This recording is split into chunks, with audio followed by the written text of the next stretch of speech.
திருச்செந்தூர் கடலில் கரை ஒதுங்கிய ஆயிரங்காலத்து பொக்கிஷத்தை தேடி வந்த சித்தர்.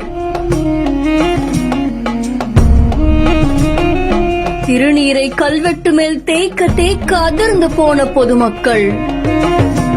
திருச்செந்தூர் அருள்மிகு சுப்பிரமணிய சுவாமி திருக்கோவில்ல அடிக்கடி சில அற்புதங்களும் அதிசயங்களும் நிகழ்றது வழக்கம். இதுல கடல் நீர் அடிக்கடி உள்வாங்கி பல பிரமிப்புகளையுமே ஏற்படுத்திக்கிட்டு வருது. கடல் அரிப்பு ஏற்பட்டு கடல் அடிக்கடி உள்வாங்கும் போது சில கல்வெட்டுகள் கரை வந்து ஒதுங்கும்.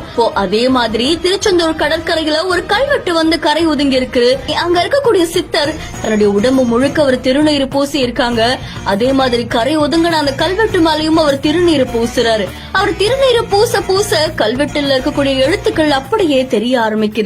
இதை தொடர்ந்து இந்த கல்வெட்டு ஆய்வு செஞ்சிருக்காங்களாமா. அதுல கல்வெட்டுல முனி தீர்த்தம், மாதா தீர்த்தம், பிதா தீர்த்தம் அப்படின்னு எழுதப்பட்டிருக்கான். மேலும் இந்த கல்வெட்டு பத்தி ஆய்வு நடத்தினதுல திருச்செந்தூர் கோவில் கடலை ஒட்டி இருக்கக்கூடிய தெய்வங்களோட பெயர்களால் 28 தீர்த்த கட்டங்கள் இருந்ததா சொல்லப்படுது.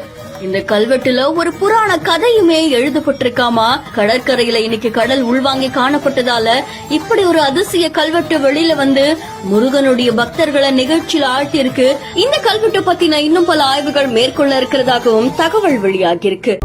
Aeroline, life lasting windows and doors from Sarvesh.